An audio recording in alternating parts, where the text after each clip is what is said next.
कल्पना कीजिए एक ऐसे शक्तिशाली इंसान की जिसने लगभग आधी दुनिया जीत ली हो। हाँ, एक विशाल साम्राज्य का राजा। बिल्कुल। और जो जब अपने महल से बाहर निकलता हो ना, तो सोने की पालकी में बैठता हो, जिसकी सुरक्षा के लिए हथियारों से लैस महिला अंगरक्षक हर पल तैनात हों। अरे वाह, महिला अंगरक्षक उस दौर में। हाँ, और यहाँ तक कि आसमान में उड़ने वाले तोतों का एक खास झुंड भी हो। तोते? जी हाँ, तोते, जो किसी खतरे का अंदेशा होते ही शोर मचाने के लिए बाकायदा प्रशिक्षित हों। क्या बात है, ये तो किसी फैंटेसी फिल्म जैसा लग रहा है। है ना? ऐसा लगता है कि ये इंसान दुनिया का सबसे निडर और सुरक्षित व्यक्ति होगा। लेकिन सच्चाई ये है कि ये वही इंसान था जो खौफ के मारे कभी भी लगातार 2 रात अपने ही महल के एक कमरे में नहीं सोता था। लगातार 2 रात एक कमरे में नहीं, मतलब इतना डर। हाँ, इतना गहरा खौफ। और ये कहानी किसी सस्पेंस थ्रिलर फिल्म की नहीं है। ये प्राचीन भारत के सबसे बड़े और भव्य मौर्य साम्राज्य के संस्थापक की असलियत है। बिल्कुल सही कहा आपने। तो आज के हमारे इस गहन अध्ययन में हम डॉक्टर आशुतोष द्वारा साझा किए गए ऐतिहासिक दस्तावेजों और नोट्स की गहराई में उतरने वाले हैं। हमारा लक्ष्य सिर्फ ये जानना नहीं है कि मौर्य साम्राज्य ने कौन से युद्ध जीते। क्योंकि युद्ध तो कई हुए हैं इतिहास में। सही बात है। बल्कि हमें उन रहस्यों, उस कूटनीति और महल के भीतर चलने वाली उस मनोवैज्ञानिक उथल-पुथल को समझना है, जो इन ऐतिहासिक स्रोतों में दर्ज है। और ये चर्चा इसलिए भी इतनी जरूरी है क्योंकि अक्सर इतिहास को सिर्फ तारीखों और नक्शों के विस्तार तक ही सीमित कर दिया जाता है। हाँ, बस रटने वाली चीजें। बिल्कुल। लेकिन डॉक्टर आशुतोष की ये दस्तावेज हमें याद दिलाते हैं कि इतिहास असल में मानव स्वभाव की एक बहुत ही जटिल कहानी है। सही बात है। जब कोई एक इंसान इतनी बड़ी सत्ता हासिल करता है ना, तो उसके फैसले सिर्फ रणभूमि में नहीं होते। उसके दिमाग के भीतर चलने वाले डर और महत्वाकांक्षा के युद्ध से भी बहुत कुछ तय होता है। अंदरूनी संघर्ष कह सकते हैं। जी। इन स्रोतों के जरिए हम आज ये समझेंगे कि कोई साम्राज्य सिर्फ तलवार के दम पर नहीं खड़ा होता। उसे बनाए रखने के लिए जासूसी, अभूतपूर्व नौकरशाही और एक ऐसी रणनीति की जरूरत होती है जो समय के हिसाब से किसी चमत्कार से कम नहीं थी। ठीक है, तो आइए इसे थोड़ा विस्तार से समझते हैं। इस चमत्कार की शुरुआत होती है उस व्यक्ति से जिसने इस विशाल साम्राज्य की नींव रखी, चंद्रगुप्त मौर्य। 322 ईसा पूर्व के आसपास का समय। हाँ, 322 ईसा पूर्व, जब चाणक्य, जिन्हें हम कौटिल्य या विष्णुगुप्त भी कहते हैं, उनकी कूटनीति के साथ मिलकर चंद्रगुप्त ने घनानंद को सत्ता से उखाड़ फेंका। बिल्कुल, एक बहुत बड़ा तख्तापलट था वो। लेकिन डॉक्टर आशुतोष के नोट्स पढ़ते हुए जो बात मुझे सबसे ज्यादा उलझन में डालती है, वो ये है कि इस संस्थापक की असल पहचान क्या थी। पहचान को लेकर काफी विवाद है इतिहास में। वही तो। अगर हम आज की किसी मशहूर व्यक्ति की बात करें तो उसकी एक स्पष्ट पहचान होती है, लेकिन चंद्रगुप्त के मामले में ऐसा लगता है जैसे अलग-अलग लोग किसी अलग ही इंसान के बारे में बात कर रहे हों। हाँ, जैसे किसी एक व्यक्ति के अलग-अलग सोशल मीडिया प्लेटफॉर्म्स पर अलग-अलग यूजर नेम हो। बिल्कुल सटीक उदाहरण दिया आपने। भारतीय स्रोत कुछ और कहते हैं, विदेशी स्रोत कुछ और। ऐसा क्यों था? ये एक बहुत ही दिलचस्प पहलू है। दरअसल प्राचीन काल में किसी शासक की पहचान अक्सर इस बात पर निर्भर करती थी कि उसका इतिहास कौन लिख रहा है और उस लेखक का मकसद क्या है। मतलब उनका अपना नजरिया। जी।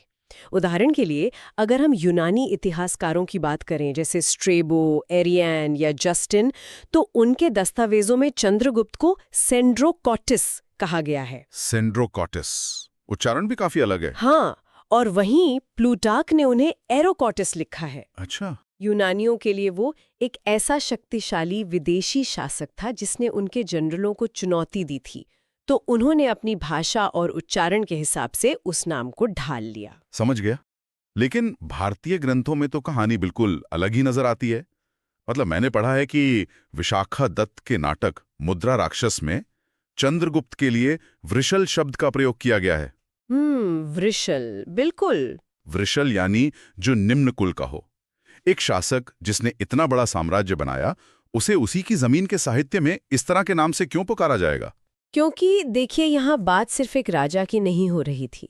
यहाँ एक बहुत बड़े सामाजिक बदलाव की बात हो रही थी। सामाजिक बदलाव? वो कैसे?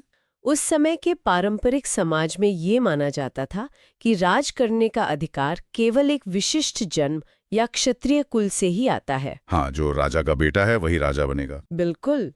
तो जब विशाखदत्त उन्हें वृषल कहते हैं, तो ये उस समय के ब्राह्मणवादी या पारंपरिक राजवंशों के उस गहरे सामाजिक तनाव को दर्शाता है, जहां एक ऐसा व्यक्ति सत्ता के शिखर पर पहुंच गया था जो तथाकथित राजकुल से नहीं था। मतलब स्थापित नियमों को चुनौती दे रहा था वो इंसान। सही कहा। चाणक्य ने राजा चुनने के लिए जन्म को पैमाना नहीं बनाया, बल्कि योग्यता और क्षमता को बनाया। ये एक बहुत बड़ी सामाजिक और राजनीतिक क्रांति थी, और वृषल शब्द उसी क्रांति के खिलाफ उस समय के समाज के एक हिस्से की बेचैनी को दिखाता है। तो एक तरफ वो समाज के स्थापित नियमों को तोड़ रहे थे और दूसरी तरफ सीमाओं के पार एक नया इतिहास लिख रहे थे। बिल्कुल। और इसी कड़ी में 305 ईसा पूर्व की वो घटना आती है जिसने शायद भारत का भूगोल हमेशा के लिए बदल दिया। आप सेल्यूकस निकेटर के साथ हुए युद्ध की बात कर रहे हैं? जी हाँ, सिकंदर के पूर्व सेनापति सेल्यूकस निकेटर के साथ चंद्रगुप्त का युद्ध। सिकंदर के लौट जाने के बाद सेल्यूकस उस इलाके का सबसे ताकतवर यूनानी शासक था। लेकिन चंद्रगुप्त उसे ना सिर्फ हराते हैं, बल्कि एक ऐसी संधि करते हैं जो मुझे लगता है कि प्राचीन दुनिया की सबसे चतुर राजनीतिक चाल रही होगी। अगर हम इसे बड़ी तस्वीर से जोड़कर देखें ना, तो इतिहास में अक्सर युद्ध की जीत को महान माना जाता है, लेकिन असली महानता उस जीत के बाद की गई शांति संधि में छिपी होती है। वो कैसे? मतलब शांति संधि में ऐसा क्या था? सेल्यूकस को हराने के बाद चंद्रगुप्त ने जो किया वो भू राजनीति यानी जियोपॉलिटिक्स का एक ऐसा उत्कृष्ट उदाहरण है जो आज भी प्रासंगिक है। इस संधि के तहत सेल्यूकस ने अपनी बेटी कॉर्नेलिया का विवाह चंद्रगुप्त से किया। एक मिनट, एक भारतीय सम्राट और एक यूनानी शासक की बेटी का विवाह? ये तो कूटनीतिक रूप से एक बहुत बड़ा कदम था। उस समय की जियोपॉलिटिक्स के हिसाब से ये कितना बड़ा दांव था? बहुत बड़ा दांव था। ये सिर्फ एक विवाह नहीं था, बल्कि सीमाओं को सुरक्षित करने का एक मास्टर स्ट्रोक था। और इसके बदले में चंद्रगुप्त को जो मिला, उसने मौर्य साम्राज्य को एक अभेद्य किला बना दिया। क्या मिला था उन्हें? सेल्यूकस ने 4 विशाल प्रांत सौंपे: काबुल, कंधार, हेरात और मकरान। ओहो, मतलब सीधा अफगानिस्तान और बलूचिस्तान का इलाका। बिल्कुल। अगर हम इन इलाकों को आज के नक्शे पर देखें, तो चंद्रगुप्त ने सीधे तौर पर हिंदू कुश के पहाड़ों तक अपना कब्जा जमा लिया था। अगर मैं इसे आज की भाषा में समझने की कोशिश करूं, तो हिंदू कुश के पहाड़ मौर्य साम्राज्य के लिए एक तरह के सुरक्षा कवच का काम कर रहे थे। एकदम सही। एक ऐसा प्राकृतिक अवरोध जिसने उत्तर पश्चिम से आने वाले किसी भी विदेशी आक्रमणकारी के लिए भारत में घुसना लगभग असंभव कर दिया। आपने बिल्कुल सही पकड़ा। ये सिर्फ जमीन का एक टुकड़ा नहीं था, ये सदियों तक भारत की सुरक्षा की गारंटी थी। क्या बात है। और इसका एक और बहुत बड़ा फायदा हुआ। जब मौर्य साम्राज्य की सीमाएं हिंदू कुश तक पहुंच गईं, तो पश्चिम और मध्य एशिया के व्यापारिक मार्ग सीधे भारत के नियंत्रण में आ गए। अच्छा, तो इकोनॉमी भी बूस्ट हुई। बिल्कुल। व्यापार फला फूला और भारत एक ऐसी वैश्विक महाशक्ति बन गया जो दुनिया के साथ अपनी शर्तों पर लेन देन कर रहा था। तो युद्ध खत्म हो चुका था, संधि हो चुकी थी और सीमाएं सुरक्षित थी।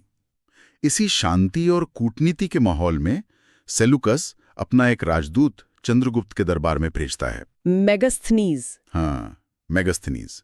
और यहाँ ये विषय और भी ज्यादा दिलचस्प हो जाता है। मेगास्थनीज ने अपनी पुस्तक इंडिका में पाटलिपुत्र का जो आंखों देखा हाल लिखा है ना, वो ऐसा लगता है जैसे हम किसी जादुई दुनिया के बारे में पढ़ रहे हों। मेगास्थनीज का विवरण इसलिए बहुत कीमती है क्योंकि वो एक विदेशी की निष्पक्ष नजरों से देखा गया सच था। जब वो पाटलिपुत्र पहुंचा तो वो एक ऐसे शहर को देखकर स्तब्ध रह गया जो गंगा और सोन नदी के संगम पर बसा था। डॉक्टर आशुतोष के दस्तावेजों में मेगास्थनीज के हवाले से लिखा है कि पाटलिपुत्र के चारों तरफ एक विशाल प्राचीर यानी एक बहुत बड़ी दीवार थी, जिसमें 570 बुर्ज और 64 द्वार थे। कल्पना कीजिए, इतना विशाल निर्माण, और वो भी उस जमाने में। हाँ, वहां के घर 2-3 मंजिल के होते थे जो लकड़ी और कच्ची ईंटों से बने थे। राजा का महल भी लकड़ी का था, जिस पर पत्थर की बेहद बारीक और शानदार नक्काशी थी। और जब राजा बाहर निकलता था तो उसका नजारा ही अलग होता था। बिल्कुल। जब राजा जनता के बीच निकलता था तो शोभा यात्रा निकाली जाती थी। सोने की पालकी, सोने और चांदी के आभूषणों से लदे हुए हाथी। भव्यता की चरम सीमा। ऐसा लगता है कि ये साम्राज्य सिर्फ अपनी ताकत ही नहीं बल्कि अपना बेहिसाब पैसा भी दुनिया को दिखाना चाहता था। यहाँ जो सबसे आकर्षक बात है वो ये है कि वो महज दिखावा नहीं था, वो शक्ति का प्रदर्शन था। अच्छा, शक्ति प्रदर्शन।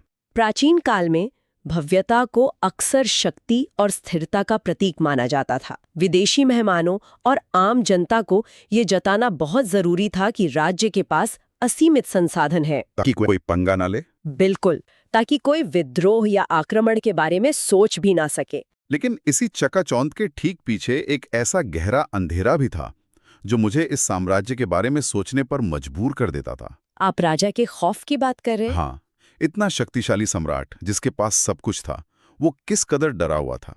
स्रोतों के अनुसार राजा जब बाहर निकलता था तो उसके कुछ अंगरक्षक अपने साथ पेड़ लेकर चलते थे और उन पेड़ों पर तोतों का एक झुंड होता था जिन्हें इस तरह प्रशिक्षित किया गया था कि वो सम्राट के सिर के चारों तरफ चक्कर लगाते रहते थे। हाँ, और उनका काम सिर्फ मनोरंजन करना नहीं था, वो एक तरह के जीवित अलार्म थे। जीवित अलार्म मतलब जैसे आज के ड्रोन कैमरा या सिक्योरिटी अलार्म होते हैं? बिल्कुल वैसे ही। अगर कोई अचानक हमला होता या कोई अनजान व्यक्ति राजा के करीब आने की कोशिश करता तो वे तोते शोर मचाकर अंगरक्षकों को सतर्क कर देते थे। और बात यहीं खत्म नहीं होती। राजा के आसपास हथियारों से लैस महिला अंगरक्षक तैनात रहती थी। खाना खाने से पहले विशेष नौकर उस खाने को चख कर देखते थे कि कहीं उसमें जहर तो नहीं है। ये सब सुरक्षा के कड़े इंतजाम थे। और सबसे बड़ी बात जो मैंने शुरू में कही थी, राजा कभी भी लगातार 2 रात एक ही कमरे में नहीं सोता था।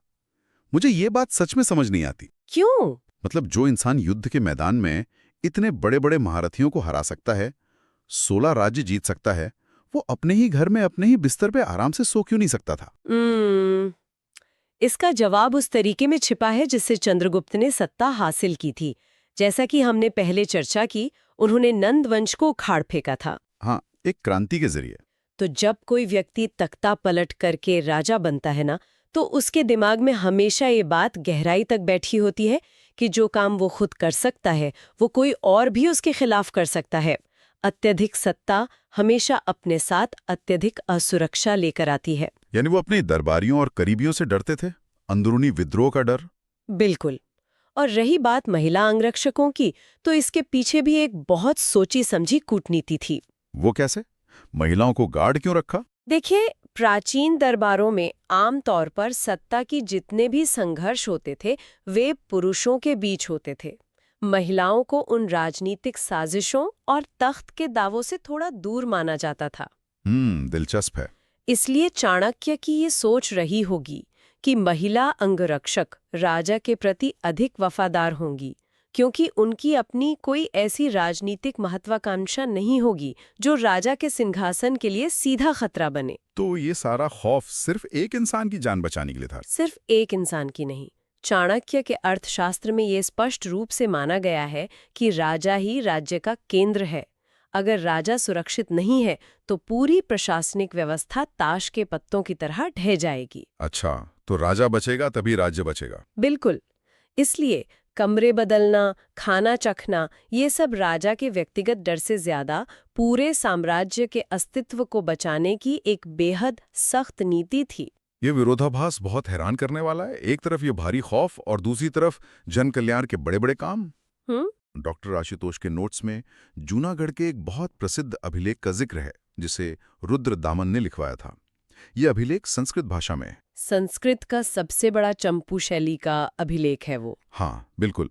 और ये इस बात की पुष्टि करता है कि चंद्रगुप्त मौर्य के शासनकाल में सौराष्ट्र प्रांत के राज्यपाल पुष्यगुप्त वैश्य ने सुदर्शन झील का निर्माण करवाया था, जो कि एक बहुत बड़ा इंजीनियरिंग प्रोजेक्ट था उस समय का। इस झील से खेती के लिए सिंचाई की व्यवस्था की गई। मतलब सत्ता को लेकर चाहे जितनी भी असुरक्षा रही हो, आम जनता के लिए बुनियादी ढांचा तैयार करने का काम नहीं रुका। सुदर्शन झील का ये निर्माण इस बात का बहुत बड़ा प्रमाण है कि मौर्य साम्राज्य का प्रशासन कितना सुव्यवस्थित था। सत्ता का केंद्र पाटलिपुत्र में था जो पूर्व में है, लेकिन सुदूर पश्चिम के गुजरात में भी विकास के काम पूरी जिम्मेदारी से हो रहे थे। ये दिखाता है कि शासन केवल राजधानी तक सीमित नहीं था। तो आखिर इस सब का क्या मतलब है? इन सब के बावजूद इस महान शासक की कहानी का जो अंत है वो इतिहास की किसी भी किताब का सबसे चौंकाने वाला पन्ना लगता है मुझे। आप उनके अंतिम दिनों की बात कर रहे हैं। जी, एक सम्राट जिसने पूरी दुनिया जीतने की ठानी, जिसने भव्य महल बनाए और जो जहर के डर से अपना खाना तक दूसरों से चखवाता था, वही इंसान अचानक अपना विशाल साम्राज्य, अपना सिंहासन सब कुछ छोड़ देता है। वो जैन गुरु भद्रबाहु से दीक्षा लेता है, कर्नाटक के श्रवणबेलगोला चला जाता है और वहां संलेखना विधि से अपने प्राण त्याग देता है। संलेखना, जो जैन धर्म की एक बहुत ही पवित्र प्रथा है। हाँ, मतलब संलेखना यानी अपनी इच्छा से अन्न और जल का पूरी तरह त्याग कर देना, वो भी तब तक जब तक शरीर में प्राण न निकल जाए। मैं इसे समझ नहीं पा रहा हूँ। ये थोड़ा मुश्किल है समझना। हाँ, एक सत्ता का भूखा इंसान जो हथियारों से लैस गार्ड्स के बीच रहता था, वो अंत में एक सन्यासी की तरह भूख से अपना जीवन कैसे समाप्त कर सकता है? ये मनोवैज्ञानिक बदलाव कैसे हुआ होगा? क्या ये उनकी हार थी? अगर हम इसे बाहरी नजर से देखें तो ये एक विरोधाभास लगता है, लेकिन भारतीय दर्शन के नजरिए से देखें तो ये हार नहीं बल्कि सबसे बड़ी जीत थी। जीत? भूखे रहकर प्राण त्यागना जीत कैसे हुई? देखिए, पश्चिमी इतिहास में अक्सर सिकंदर या जूलियस सीजर जैसे उदाहरण देखने को मिलते हैं, जो अपनी अंतिम सांस तक सत्ता, जमीन और खून खराबे से जुड़े रहे। उनका अंत दूसरों के हाथों हुआ। किसी न किसी ने उन्हें मार दिया। बिल्कुल, लेकिन चंद्रगुप्त मौर्य का अंत एक आध्यात्मिक चरम था। ये भारतीय इतिहास की सबसे अनूठी विशेषताओं में से एक है, जहां सर्वोच्च भौतिक सत्ता प्राप्त करने के बाद आध्यात्मिक वैराग्य को अंतिम सत्य माना गया। जैन धर्म में संलेखना को आत्महत्या नहीं बल्कि आत्मविजय माना जाता है। आत्मविजय यानी अपने ही ऊपर जीत। हाँ, चंद्रगुप्त ने भौतिक दुनिया की सबसे बड़ी ऊंचाई को छू लिया था। अब उनके लिए बाहर जीतने को कुछ नहीं बचा था। सही बात है। संलेखना के माध्यम से उन्होंने अपनी भूख, अपनी शारीरिक इच्छाओं और यहाँ तक कि अपनी मृत्यु पर भी नियंत्रण पा लिया। जिसने दुनिया को नियंत्रित किया, अंत में उसने खुद के शरीर और मन को पूरी तरह से नियंत्रित करके संसार से विदाई ली। क्या बात है। ये राजनीतिक सत्ता के ऊपर आध्यात्मिक वैराग्य की एक बहुत बड़ी जीत थी। ये सच में एक बहुत ही गहरा विचार है। लेकिन जब एक ऐसा पिता जिसने अपने हाथों से साम्राज्य की एक एक ईंट रखी हो, खून पसीना बहाया हो, वो सब कुछ छोड़कर सन्यासी बन जाए, तो उस व्यक्ति पर क्या गुजरती होगी जिसे वो विशाल साम्राज्य विरासत में मिलता है? आप बिंदुसार की बात कर रहे हैं। हाँ, 298 ईसा पूर्व में चंद्रगुप्त के बाद उनके पुत्र बिंदुसार गद्दी पर बैठते हैं। जब किसी को विरासत में इतना बड़ा साम्राज्य मिलता है तो उसकी पहली जिम्मेदारी क्या होती है? उसे और बड़ा करना या सिर्फ उसे बिखरने से बचाना? बिंदुसार के सामने सबसे बड़ी चुनौती उस महासाम्राज्य को टूटने से बचाने की ही थी, और दस्तावेज बताते हैं कि उन्होंने ये काम बखूबी किया भी। अच्छा। हाँ, बौद्ध विद्वान तारानाथ के अनुसार बिंदुसार को 16 राज्यों का विजेता कहा गया है। 16 राज्यों का विजेता? जी, इसका मतलब है कि उन्होंने न केवल पिता के साम्राज्य को सुरक्षित रखा बल्कि दक्षिण भारत की तरफ उसका विस्तार भी किया। इनके भी तो बहुत सारे अलग अलग नाम मिलते हैं ना, जैसे चंद्रगुप्त के थे। जी हाँ, यूनानी लेखकों ने उन्हें अमित्रघात कहा है। अमित्रघात मतलब? जिसका मतलब होता है शत्रुओं का नाश करने वाला। वायु पुराण में उन्हें भद्रसार और जैन ग्रंथों में सिंहसेन कहा गया है।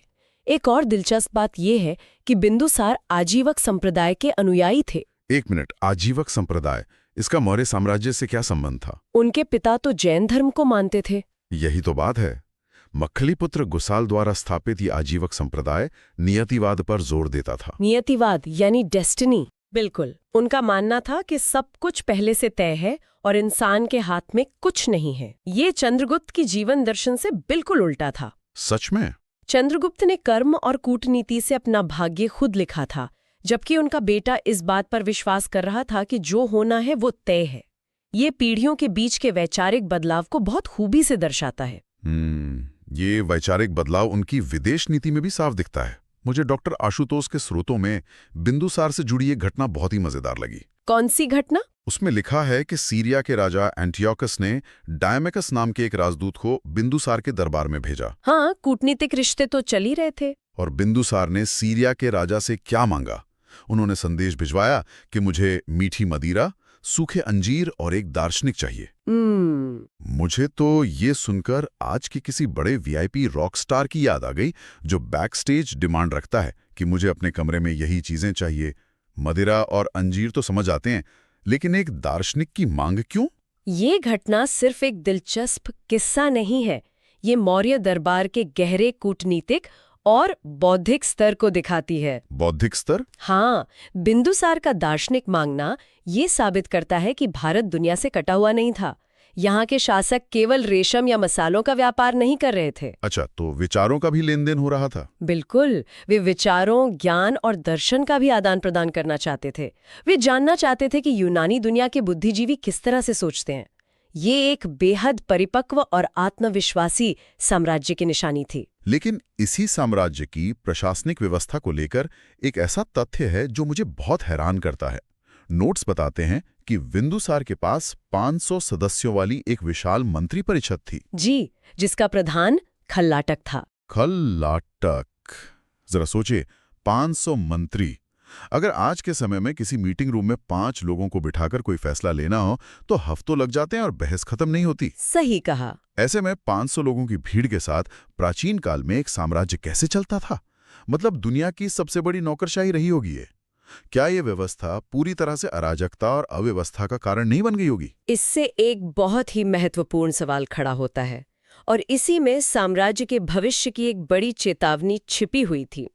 जब कोई साम्राज्य अफगानिस्तान से लेकर दक्षिण भारत तक फैल जाए तो उसे सिर्फ एक केंद्र यानी पाटलिपुत्र से चलाना असंभव हो जाता है। प्रैक्टिकली पॉसिबल नहीं है। यह 500 मंत्रियों की परिषद उसी मजबूरी का नतीजा थी। उन्हें साम्राज्य के हर कोने से जानकारी जुटाने और अलग-अलग हिस्सों का प्रतिनिधित्व करने के लिए इतने लोगों की जरूरत पड़ी होगी। लेकिन क्या ये काम कर रहा था? कमजोर बिंदु भी सामने आने लगे।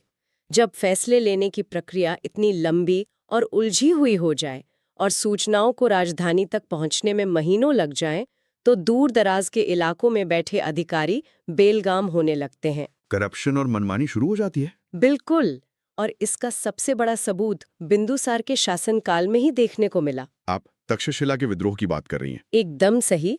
तक्षशिला, जो सिंधु और झेलम नदी के बीच का एक बेहद महत्वपूर्ण व्यापारिक और रणनीतिक केंद्र था, वहां के लोगों ने विद्रोह कर दिया। तो क्या वो राजा के खिलाफ था? नहीं, ये विद्रोह राजा के खिलाफ नहीं था, बल्कि उन स्थानीय अधिकारियों और मंत्रियों के खिलाफ था जो वहां जनता पर अत्याचार कर रहे थे। एक केंद्रीकृत व्यवस्था की पकड़ दूर के प्रांतों पर ढीली पड़ रही थी। और स्रोतों के अनुसार उस विद्रोह को दबाने के लिए बिंदुसार ने पहले अपने बेटे सुसीम को भेजा, जो शायद नाकाम रहा। फिर उन्होंने अपने दूसरे बेटे को भेजा, जिसका नाम था अशोक। अशोक को वहां भेजा जाना केवल एक सैन्य अभियान नहीं था, यह इतिहास का एक वो मोड़ था जो यह तय करने वाला था कि इस विशाल साम्राज्य का भविष्य किसके हाथों में सुरक्षित रहेगा। भविष्य की एक बड़ी ऐतिहासिक घटना का ट्रेलर था ये। बिल्कुल, तक्षशिला का विद्रोह एक स्पष्ट संकेत था कि साम्राज्य अपने ही आकार के बोझ तले चरमराने लगा था। ये एक चेतावनी थी कि आने वाले समय में इस महासाम्राज्य को एकजुट रखने के लिए केवल नीतियां या दार्शनिक विचार काफी नहीं होंगे। कुछ बहुत कठोर फैसले लेने होंगे। जी हाँ। तो अगर हम इस पूरी चर्चा के धागों को एक साथ जोड़ें तो हम पाते हैं कि डॉक्टर आशुतोष के दस्तावेजों ने हमें महज कुछ राजाओं की कहानी नहीं बताई। बिल्कुल नहीं। हमने देखा कि कैसे चंद्रगुप्त ने सेल्यूकस के साथ युद्ध के बाद एक ऐसा सुरक्षा कवच तैयार किया जिसने भारत का इतिहास बदल दिया। हमने मेगास्थनीज की नजरों से उस भव्य राजधानी को देखा जहां ताकत और खौफ एक साथ सांस लेते थे। सोने की पालकी और खौफ का वो साया। हाँ, हमने श्रवणबेलगोला में एक चक्रवर्ती सम्राट को खुद पर विजय पाने के लिए शरीर त्यागते हुए देखा। और फिर बिंदुसार के दौर में हमने 500 मंत्रियों और सुदूर तक्षशिला के विद्रोहों के रूप में एक विशाल साम्राज्य को एक साथ बांधे रखने की उस बेचैनी को महसूस किया।